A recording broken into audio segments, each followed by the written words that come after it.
Welcome, everyone. Welcome to View from Here, Conversations with Artists. Very happy to have you back here for those of you who have been joining in to the various conversations that we've been having with some of the artists that are featured in this recent acquisition presentation. We do hope to open the exhibition when we're allowed to reopen the museum to the public. And so in some ways, this is great, a great backdrop and buildup, maybe too dramatic of a buildup to the reopening of the museum and the exhibition. But the space that we're in, this time that we're in, does provide us a really unique opportunity to have these very intimate conversations with the artists that are featured in the exhibition in the collection. Christina Fernandez is an artist who is in LACMA's collection, someone that we've been collecting in depth, and I'm proud to say that. And I'm also proud to say that I've been an admirer, a student of her work, a respondent to her work for now, I guess, since the mid 1990s, when I started to follow her work.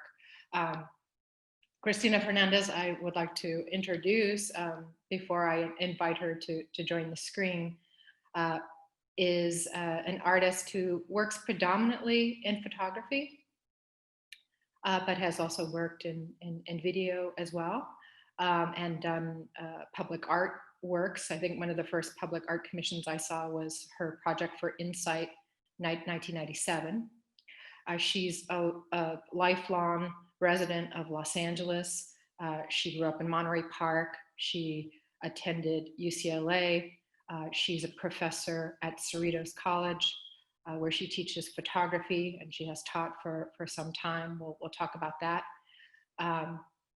She, as I mentioned, is represented in LACMA's collection, but also in MoCA. Recently, her early work, Maria's Great Expedition, was acquired by and featured at the Museum of Modern Art.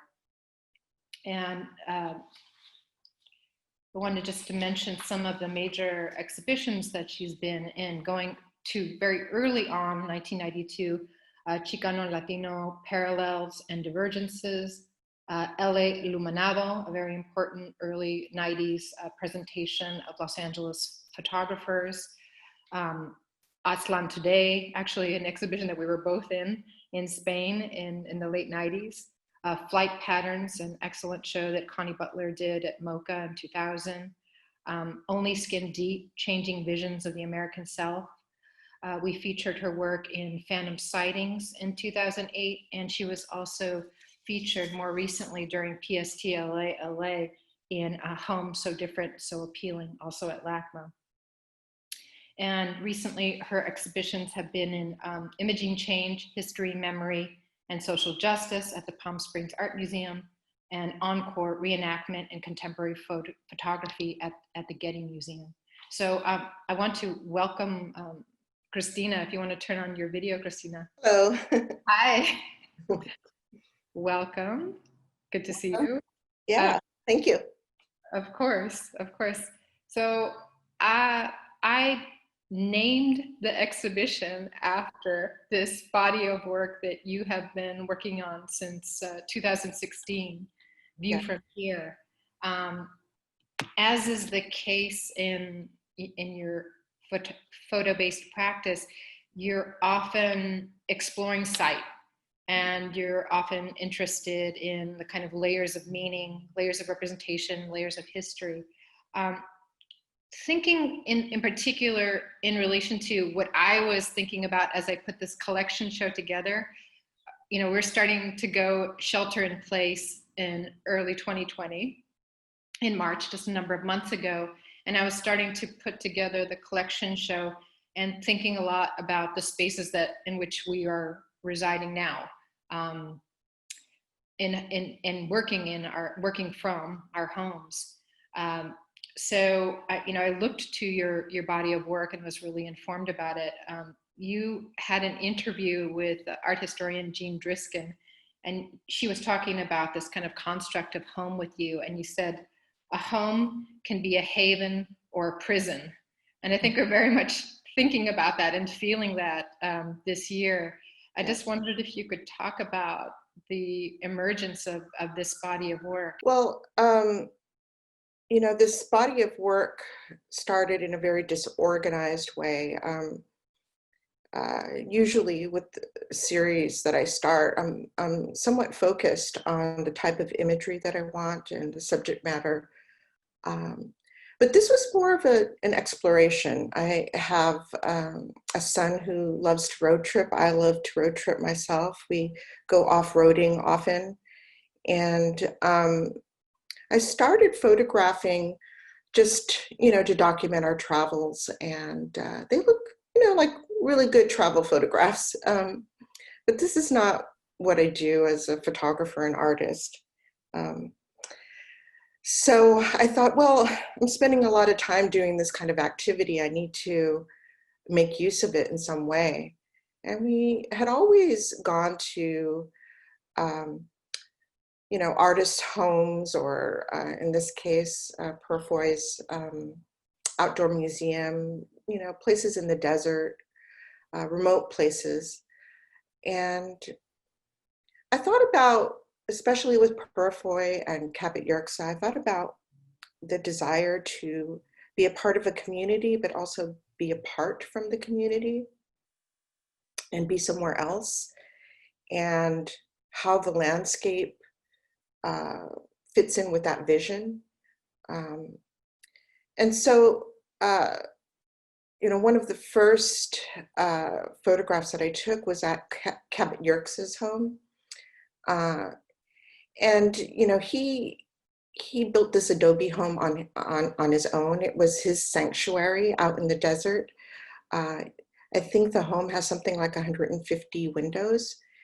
And so I thought, let's play with this idea of vision and the landscape, right? Typically landscape photographers want to get the, you know, the most detail, the greatest depth of field in an image, so that you can see what the landscape entails, what it looks like, and you can imagine yourself being there. And with this series, I thought, well, these landscapes are already well photographed and well documented. I don't need to repeat that, you know. What I wanted to say was something about the person who built this home in such a remote area, and what did, you know, what was their purpose? What were they looking at every day, you know? And in a sense, these images are portraits of that person through their vision, right? Mm-hmm. But because we cannot see exactly what they saw, not through their eyes, not at the specific time that they were there, I thought blurring the landscape to signify this unknown, right?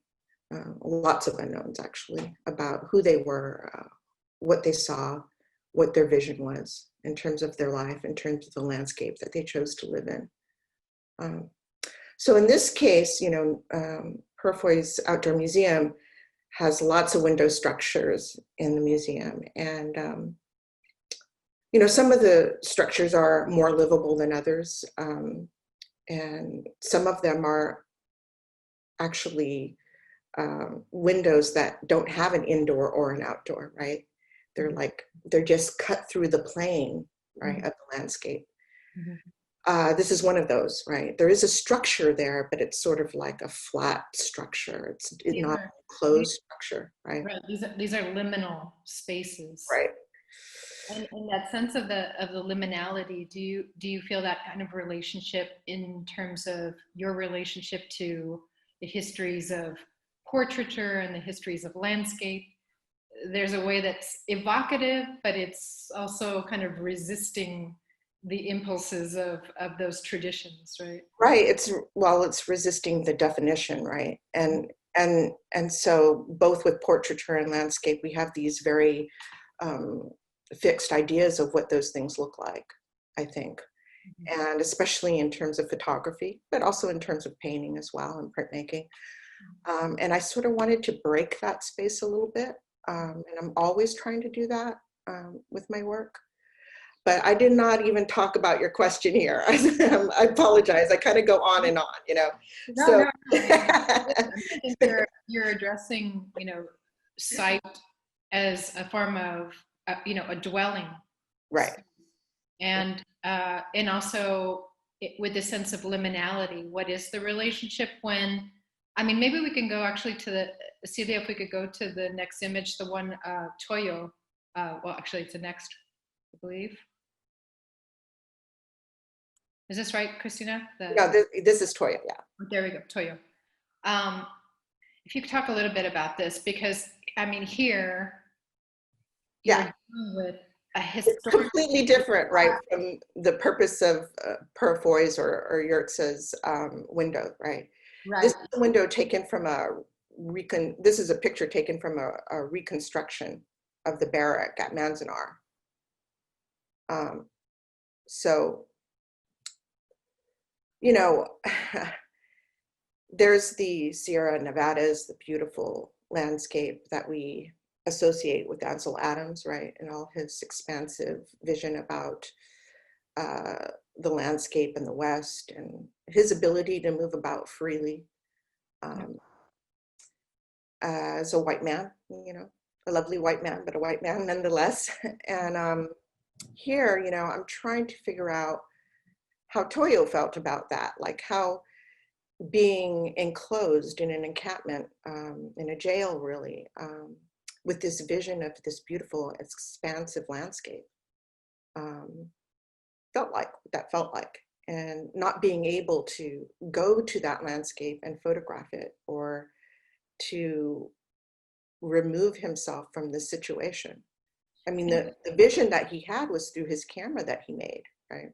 And just to give the viewers some context, this is Toyo Miyatake, who was imprisoned in Manzanar and also photographing the life there. And was this something that you knew about before going there to shoot the photograph, and something that you were familiar, you were familiar with his photography? Yes, yeah. Yeah, so, I mean, my family, roots are in Boyle Heights. My mother and father both had friends that were interned. So this is something that's part of our, discussions. I grew up knowing about this, I had friends who I grew up with who refused to go to Santa Anita Race Park. And they were, Mexican friends, their parents. So there's this huge identification, I think, with the Mexican American community because they lost friends, they knew people. And to this day, people won't do certain things or go certain places because they remember this, tragedy, basically. So, we went on a road trip. I went specifically to go to Manzanar on this particular road trip. And I didn't know how I was going to photograph Manzanar, but found these reconstructed barracks, and so decided to utilize one of the windows of the barracks to talk about Toyo's life and his, in all of these, I'm just sort of trying to understand that historical figure's point of view, their vision, and trying to sort of, touch upon the history, touch upon the visual, surroundings of the particular figure. So this is one of my favorite, because first of all, it's, for me, it's very layered as a photographer. I mean, these mountains we see all the time, especially associated with Ansel Adams. So Ansel went to Manzanar to photograph as well. So, this is not only layered visually, but it's, I think, layered historically as well. And then Celia, if you could go to the next images. Oh, this, again, to talk about the investment of particular works within this body, but within the series, View from Here, that allow you to approach and inhabit the dwelling, living spaces, and sometimes working spaces of certain artists. And here, this is correct, the image that you shot in Laura Aguilar's house. Yes. After her death. Yes. Yes. It is one of the last images that I've shot for this series. So Laura had passed, and curator by the name of Sybil Venegas had asked me to participate, as well as other Chicana photographers, participate in a sort of small exhibition in commemorating Laura. And I didn't want to put an altar or anything like that. It's just not what I do. I try to like in a case like this where the show is around Day of the Dead, I try to incorporate my practice right into a special exhibition like that. So I thought I'm gonna go photograph Laura's house and use her windows to sort of fit the work into the series that I was working on. So I asked Sybil if she could ask permission for me to gain access to Laura's house. And they were like, well, what are you going to photograph? So I sent them along some of the other images I had done, and they gave the okay. They realized that I wasn't going to go in there and document Laura's house. I was simply wanting to use her, one of her windows, right? So this is the window. I photographed a lot of windows. Laura lived in this sort of California bungalow style home. And it has these beautiful vertical windows, right? And casement windows. And so there was a lot of windows to photograph. And I think I photographed about every window in the house. This is the window in her bedroom. And so her bed was still there. And so what I did was I kind of moved the camera lower. So as if, she was looking through the window from her bed. And so that's sort of perspective that you have here. And, I love all the little beautiful touches, like the pink fabric, the knot in the pink fabric, the stones to hold up the little piece of wood that probably held up the window, the latches. There's all kinds of beautiful details. And then, of course, the color of the window, which is sort of this aqua color. And I'll say that I didn't know Laura very well. We were colleagues, and we've exhibited a lot together. But I did feel the need to acknowledge her presence in my life as an artist and as somebody that I admired and who I thought and think is significant, right? So this is Laura's window. I think that's a good segue to the next body of work that we were going to talk about. Celia, if you could go forward. Keep going forward, sorry.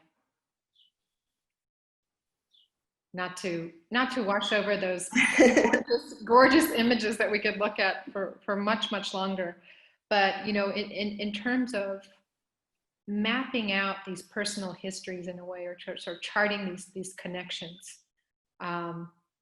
Especially in Latinx art, we talk so much about kind of grassroots origins, about connectivity, about, as Tomás Ibarra Frausto often says, conviviality, about sharing of resources and a sharing of a network that we basically forged together without a lot of historical institutional support or typical art market support. So, this is a body of work that you call Reflect Projection that involves your students. And I think kind of similar in the way to you were describing Laura's work and your relationship to her, your relationship to the work.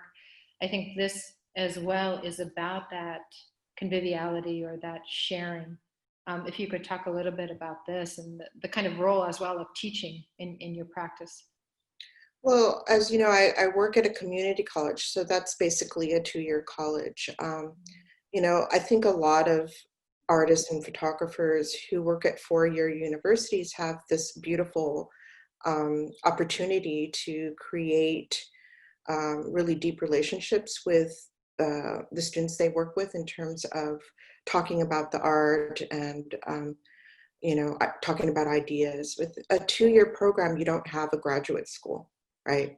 So the intent is for people to take their classes and then move on to a 4-year program. And you know, part of me as an artist really, and also, you know, growing up as an artist in those communities where I had mentors,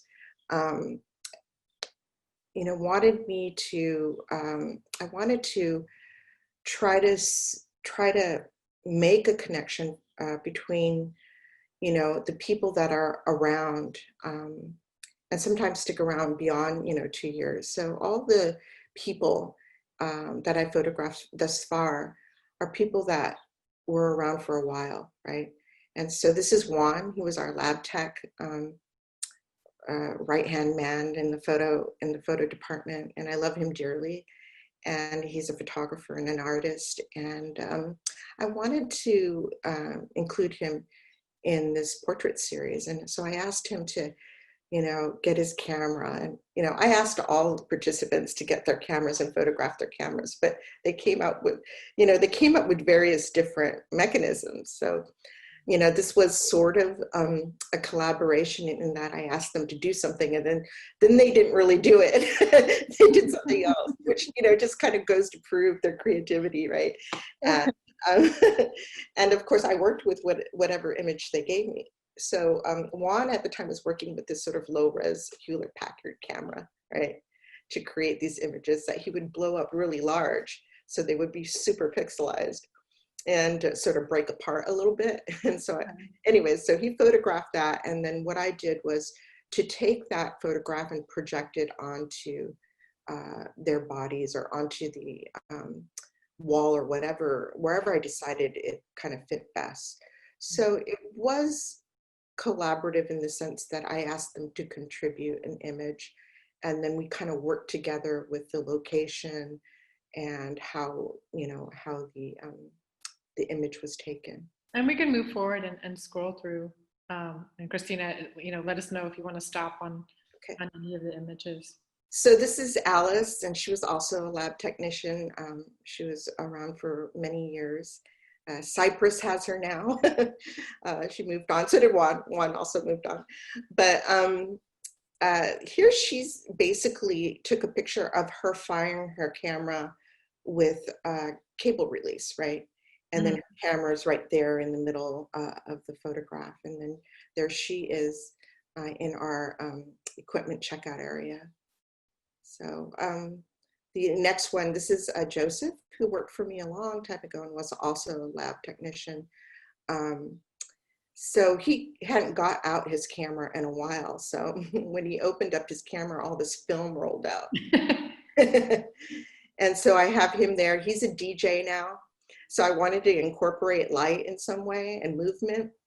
And so he's there holding a light panel that we look at film on, which is lighting his body.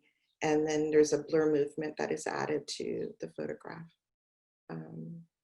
And this is, I mean, to go into just to relate to an older body of work, this is a convention that you've used, the sort of multiple exposure. Celia, if you go a couple more. Oh, no, I'm sorry. Well, we'll talk about that. We'll talk about that other body work in a bit. Yeah, let's not forget about Stephen. Let's go to the back. Yeah, yes, so Stephen is a dancer, and he teaches at Cerritos College, but he was also a lab technician and an incredible photographer. And he wanted to use the enlarger because he was experimenting with the enlarger light. So with his current work. So he's both a dancer and a visual artist. So these layerings, yes, are very similar to the Untitled multiple exposure, although they're done differently, right? This is done through projection of an image and also through the sort of oblique angles that I'm taking the photograph in, right? In moving the camera into these not very, these spaces have angles to them, they have doorways, they have windows. Mm-hmm. So that series is ongoing. And, you know, in terms of legacy, connection, those things that you were talking about, Mm-hmm. You know, it's really difficult, like as I mentioned, to carry on these relationships with students that have an impact both on you as a mentor, as a teacher, as a person, and have an impact on them. And this is sort of a way of preserving that for me. Mm-hmm. And acknowledging that person's presence in my life, right? Mm-hmm. So yeah. As an act of commemoration. Mm-hmm. Of our time, right? Right. I should have mentioned early to everyone here too. I don't know who's here. You can Yeah, I know, it's so weird, right? we are taking a question. So in the Q&A, not in the chat, but in the Q&A, and I already see one that I'll load up for Christina in a bit. But you know, please feel free to ask questions of Christina about these bodies of work or any other works that you might be familiar with by the artist. So going to the next, I mean, the next slide. Okay, here's the body of work that we featured in Phantom Sightings, art after the Chicano movement, and was, you know, I think very impactful, as your work was at that point, very impactful in the formation, the kind of theoretical, conceptual formation of that exhibition, which was discussing the relationship, which of course you have a very intense and direct relationship with Chicano art, and kind of a politicized notion of your art practice. But it was also addressing the kind of shift from making visible a kind of first wave of the Chicano art to make visible, produce images of pride and affirmation, and a kind of shift to considering other almost existential categories. And so by maybe refusal or omission or pointing out a lack of visibility, as you have often done in your work, this body of work was very significant. And it also, there's a question that I could just chime in too, because someone's interested in the size of the images that you've been talking about. So maybe you could allude to that. But with this body of work, Lavanderia, also the city or the urbanscape as a sort of text. I wonder if you could talk about that, because that's also been something that you've continued in other bodies of work. Yeah, this I think, you know, I mean, this series grew out of a sort of larger what would I say, photographic project that was just about, at least as I first saw it, documenting the storefronts and the streets of Boyle Heights. So while I was going to Cal Arts, I was living in Boyle Heights in a family home. And it was different from the environment that I grew up with in Monterey Park, which is basically a suburban environment, right? Mm-hmm. So I was fascinated by all the activity at night and the use of neon and how that would interplay with the street lights and all the activity that was going on at night after people came home from work. You know, they didn't necessarily go home and just have dinner and relax. They were, you know, washing their clothes, they were getting food, they were shopping, they were taking the bus, you know. I would, you know, this is kind of the kind of street life that you have, you know, in major cities like San Francisco. But this was happening in Boyle Heights. And so I started, you know, photographing these storefronts at night, mostly because I loved the way that the light sort of twisted. I'm using color film, so I have multiple light sources that will twist the color of the film a bit. And those are somewhat corrected in these images, but initially my eye was very attracted to that, and why I started photographing. But you know, if you walk down Cesar Chavez Boulevard, it's really easy to find a storefront like this, you know, where you have a sign, then you have neon, then you have bars, then you have the door. It's all this layering, right, before you even get into the store or the place that you're going. And I find that really interesting to look at. But also the buildings have been there for a really long time, right? And so they're painted over and over and over again. And especially in the case of the graffiti, you know, one tag will go up, some paint will go over it, another tag, some other paint, and it just never seems like it's the same color paint, right? So, I mean, I know everybody's familiar with this, right? So we see these patches of different paint, which is also very interesting to photograph, you know, as sort of a Rothko-esque abstraction. But again, you know, like done a lot, right? So I was looking through these images that I had taken at night, and found this laundromat. I had taken it at an oblique angle, and I didn't like the angle. So I went back and photographed it frontally, and this is the image that I got. So this graffiti is sort of this permanent graffiti. You can't wash it off. It's like made from a glass etching liquid, and that's why it has these drips on it. Right. And, you know, it's this barrier, right, from getting inside, but it's translucent as well. So the light shines through it in quite a beautiful way. But the graffiti is also, has a violent feel to it because of the drips.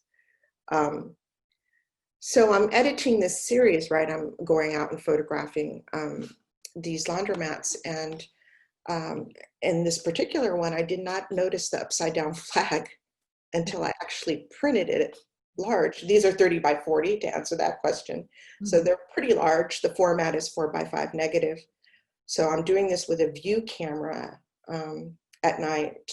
Quite a setup, like takes about 20 minutes to a half an hour to set up. And I had a friend with me who would just kind of, you know, a friend that spoke Spanish, which is helpful because I don't speak Spanish. And, you know, looking at this image after I printed it large, you know, this upside down flag, well, was that intentional? Was it not intentional? Is somebody saying something with this flag? Was it the same person that did the tag? You know, so there's all these questions that arise. And this woman, beyond that, beyond the graffiti and the upside down American flag and the Rite Aid and the bag and the garbage can, and, you know, is this woman like at work, basically, trying to get her family laundry done. And I always found laundromats to be this weird place, right? This weird thing, because you're doing something really kind of private, you know, your dirty laundry in a public space, you know. So that's how the story started. Underneath those oppressive fluorescent lights. Oh yeah, they're terrible, right? So yeah, so that's how the series started. Maybe we can go through these too. Yeah, we can go to another one. Yeah, I mean, it's, you know, that almost kind of animated quality of the dripped tags. Right. This one's quite different though, because you're almost capturing a moment, you know, all of a sudden where there's a kind of sense of recognition, or, you know, a moment of. Well, sometimes, you know, I mean, you're going up to a laundromat and you start setting up, and sometimes the manager's there and sometimes they're not. Sometimes the people object to what you're doing, sometimes they don't. So there's all this negotiation that happens. In that particular slide, you know, I actually talked to him and said, is it okay? Can you do this for me? You know, and he was like down for it, you know. And then the others, people didn't want to have their face, understandably, you know, so they turned away or whatever. I just kind of had to work with whoever was there and whatever circumstance, I encountered. And I photographed a lot of laundromats, but I think there's only 8 in the series. I could be wrong about that. So I did edit quite a lot. Not all of them were successful. So I'm working with the architecture as well. I mean, going back to something as simple as the rule of thirds and vanishing points and things of that nature, just to sort of contain the movement and activity that's happening within the more organic relationships that are happening within the laundromat. So here, you have a little boy who's probably talking to his father, telling him, I imagine, I'm getting bored. Can I please leave? I feel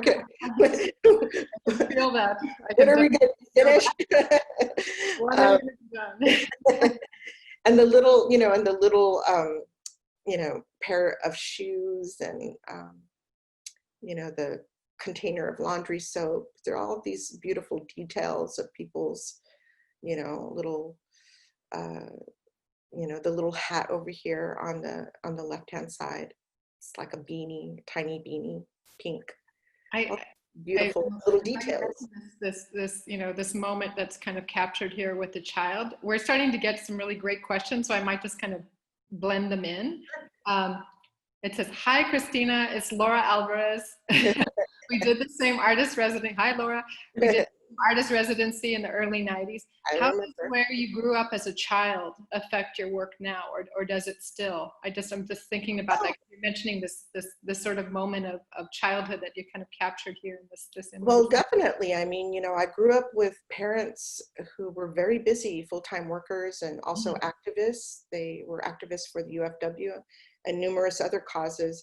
And they were always really busy. And sometimes my grandmother was taking care of me. Sometimes my uncle or my aunt was taking care of us. We had multiple cousins living with us. And so, yeah, it was very sort of frantic. Now, fortunately, we didn't have to go to the laundromat. I don't know how I would have handled that, but definitely the activism in my family, stretching back to my grandfather on my mother's side, affected, all of us, I think, and definitely had a huge influence on, how I see my work and what I want to do with it. Especially coming out of CalArts, I think, and having had contact with Alan Sekula and Kashila Brooke, and their own kind of activism in their work. It really solidified that impulse for me. So yeah. Another great question from a friend, Joanna Sapinska is writing in, and she's asking, and I think maybe I would extend it in relation to these images that are very much framed by architecture and the built environment, where you have this interesting play of interiority and exteriority. She's asking, do you see View from Here as portraits of the creative figures whose homes these windows are in? And if you agree they are sort of portraits, what does it mean politically, artistically, to make a portrait that doesn't show the face or body of your subject? Yeah, I do consider them portraits in a sense. I mean, I think that one thing, about landscape and portraiture and photography, and I think this is a fairly well held and common thought, is that, how does a picture of someone necessarily tell us anything about them, right? So, you could do a traditional portrait of someone, but these people don't exist. And I don't have that opportunity. If I did have that opportunity, I don't know that I'd do it in the first place. Because, well, I don't know if a portrait tells me anybody. And it's like simply, a slice of time basically in that person's life. So what I was trying to do with View from Here was try to put ourselves, the viewer, into the place of, the historical figure, and, what were they looking upon? What were they thinking? To get us to think about that, right? And in our own mind, come up with a story. What was Noah thinking about when he built this window and looking onto this landscape? It becomes an image in our head, right? That's right. Which is just as much a picture as a portrait is. And you're specifically going to sites that were kind of a form of retreat. Of course, not the site of incarceration, which Right. is a different thing, but, a form of retreat that, Noah was retreating to the desert, perhaps one could say. Yeah. So that, that those desert landscapes have typically been thought of in that way, a sort of, a space of exploration or a space of respite, right? Yeah.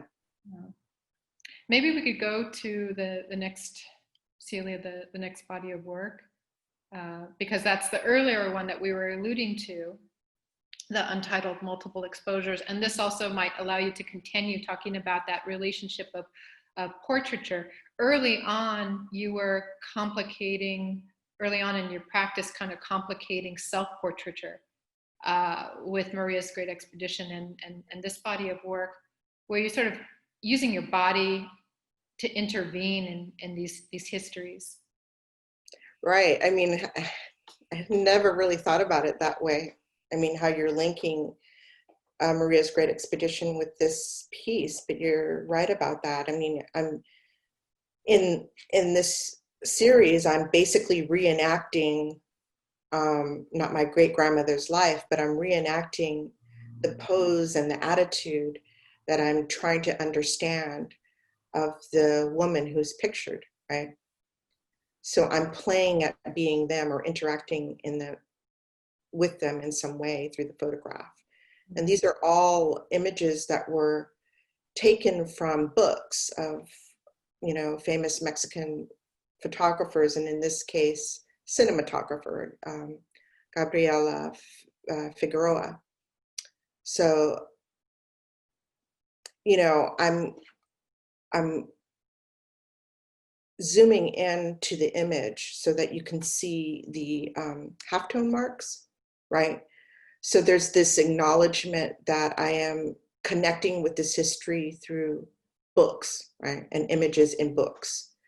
Because I don't know the photographer, I don't know the woman.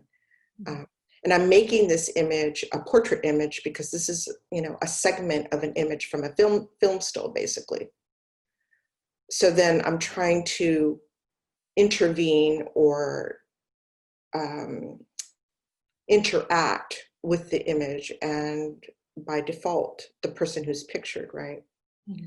And so these are multiple exposures. So, I expose the film to the book image, and then I rewind the film and run it through again with me in a studio, kind of reenacting the posture and the attitude of the person that's pictured in the image. And this body of work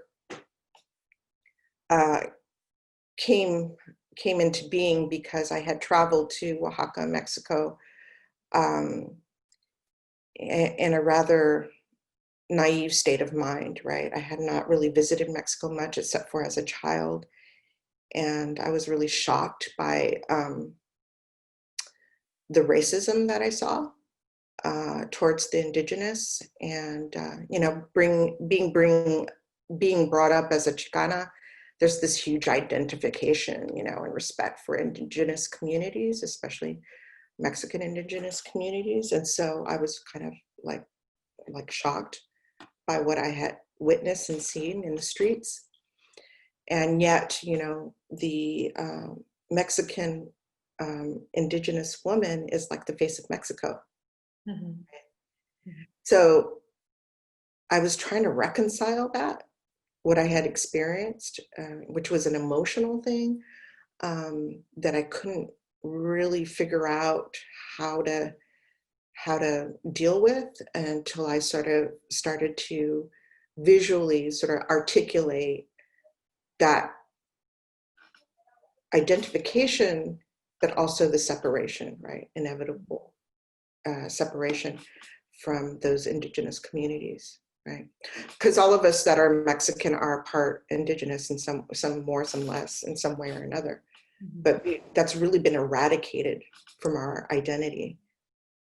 We have no way of knowing, what tribe we come from, or, well, maybe we do now, but,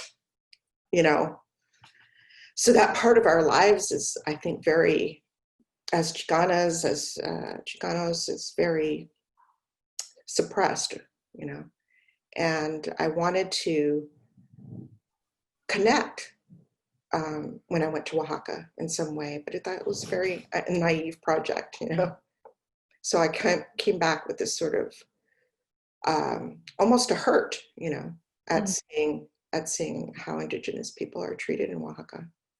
Yeah, and it's almost, an articulation of the sense of remove. Right. Right.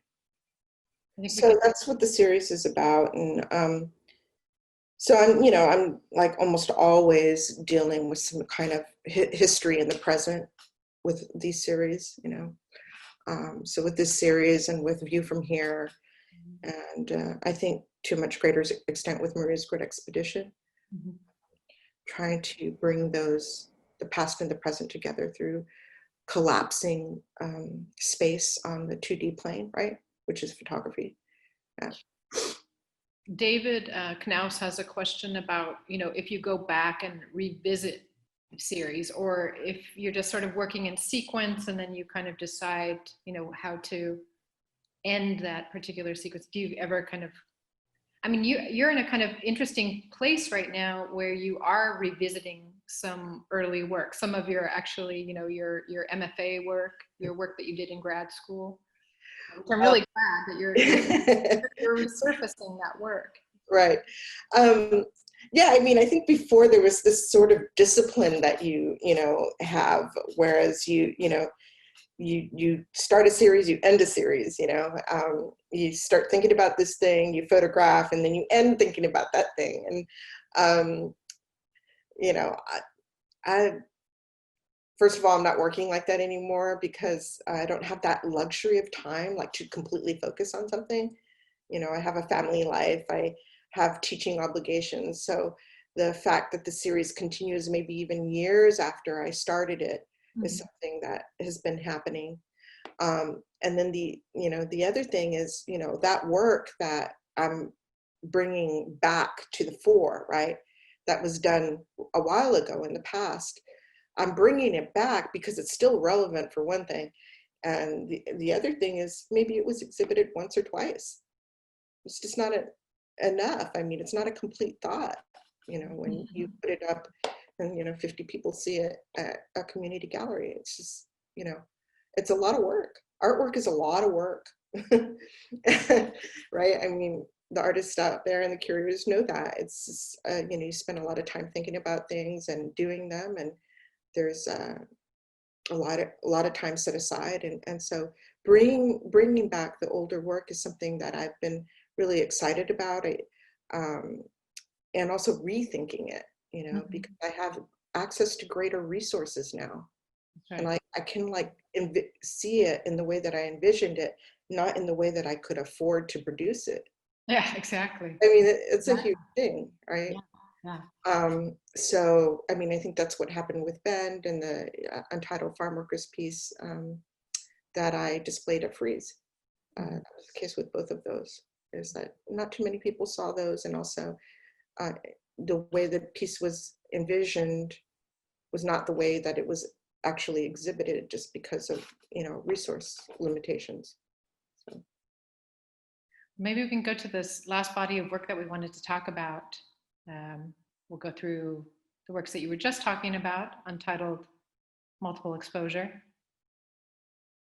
which I hope we will be able to get to see again as a body of work. I know.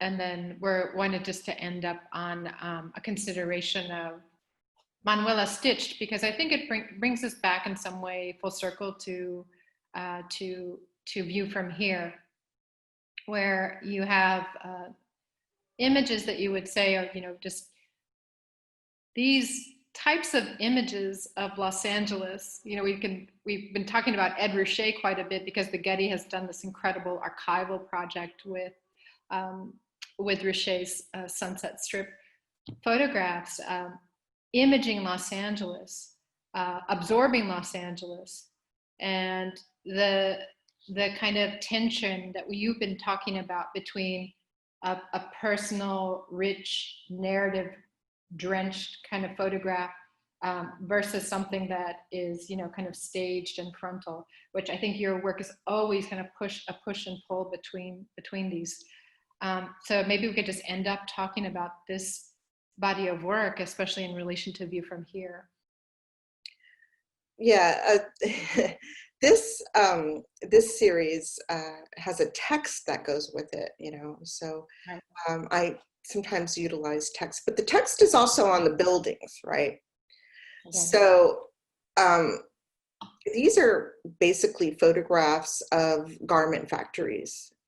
Some people have asked me, are they sweatshops? Or, you know, sweatshop would be an illegal garment factory. I have no idea, you know, but the way that I knew that they were garment factories were the signs that were held out, usually posted by the door, sometimes posted in the window, of a cover stitch operator needed. And sometimes these would be in various different languages, English, but also Korean and other Chinese, other different languages. And obviously looking for somebody that knows how to run a cover stitch machine, right? Which is that stitch that you get, that back and forth stitch that you get on an edge of a seam so that it doesn't fray, right?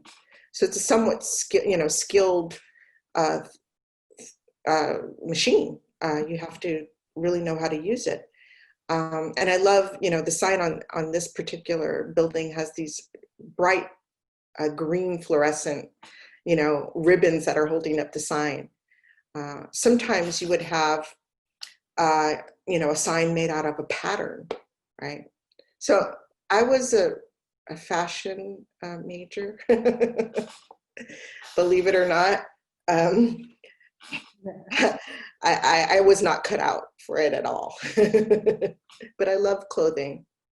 And so I recognized these materials, you know, and so it made me feel like, I want to do something. I want to try to talk about the clothes that we wear and who makes them. And so I went around, you know, garment factories are everywhere. They're in downtown LA, they are in South LA, they are in East LA, all the way out to Montebello. So I went around and photographed where I saw these signs. And sometimes these are really mixed use to buildings. So you have the open, you know, garment factory space down below, but then obviously on top you could see a bird cage in the window, right? And draperies, lace curtains. A lot of artists up there. Artist studios as well. Right, exactly. So I like this idea of this mixed use building. And, you know, a lot of people ask me, why didn't you just photograph garment workers? And I'm like, well, I could do that. But I'm sort of approaching this like from a consumer's point of view, like what do we see of the workers? Well, we see the result of their labor because we wear it, but they're basically hidden from view, right? And some of these factories went to great lengths to hide the workers from view.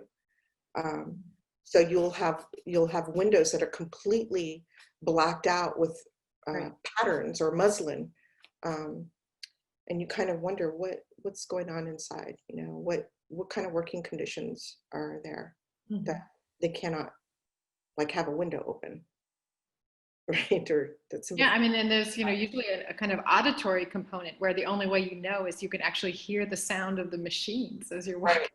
Right. So the text that goes with this was presented in two different ways. The first way I presented it was on the floor, and it basically wound around the gallery floor in black lettering.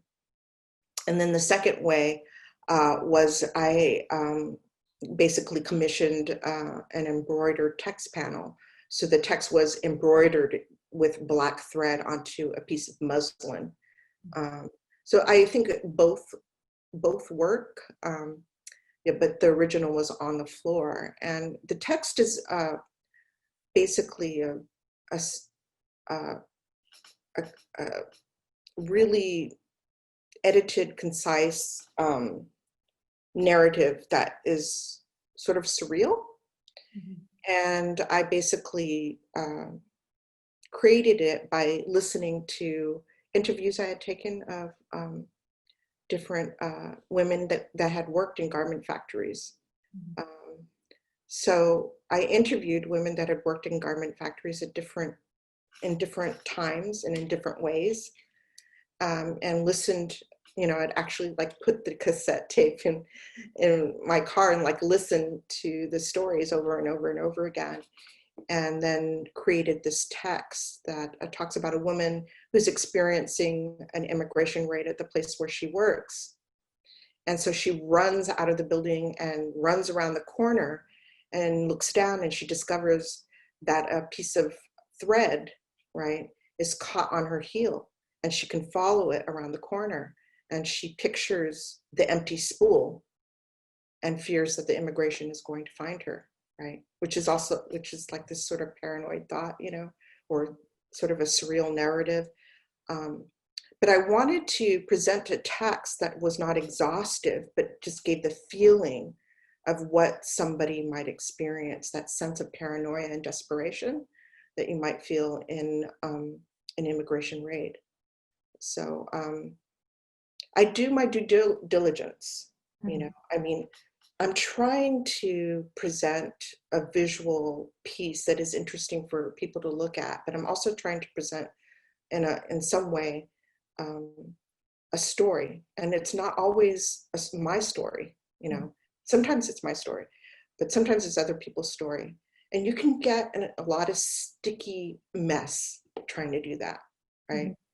So I do my due diligence. I do my research. I interview people, you know, and I try to basically honor those experiences, right, through the work or through the text. With the sense of respect and with a sense of knowing what you cannot know, right, and not assuming to represent in a totality, but a kind of a sense and a sense of empathy.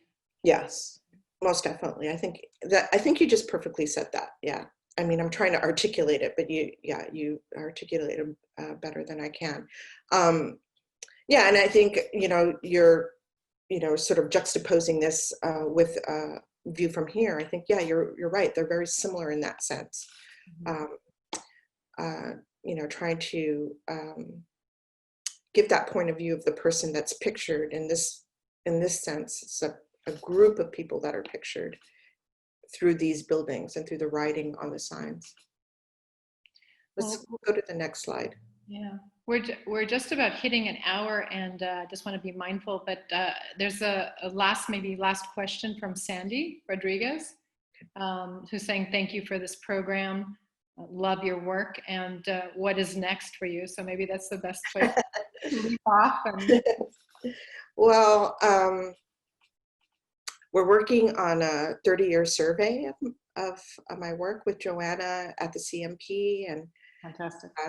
You know, digging through everything. So that's what's next. In terms of like creative work, I'm not sure. I did a piece called American Trailer, which I didn't include in the slideshow, but kind of was inspired by, you know, going on these road trips and seeing all these, you know, trailers parked everywhere. And people are sort of trying to mitigate homelessness through these trailers. And at first I thought, what are all these trailers doing here? And then I realized people are living in them as permanent residences.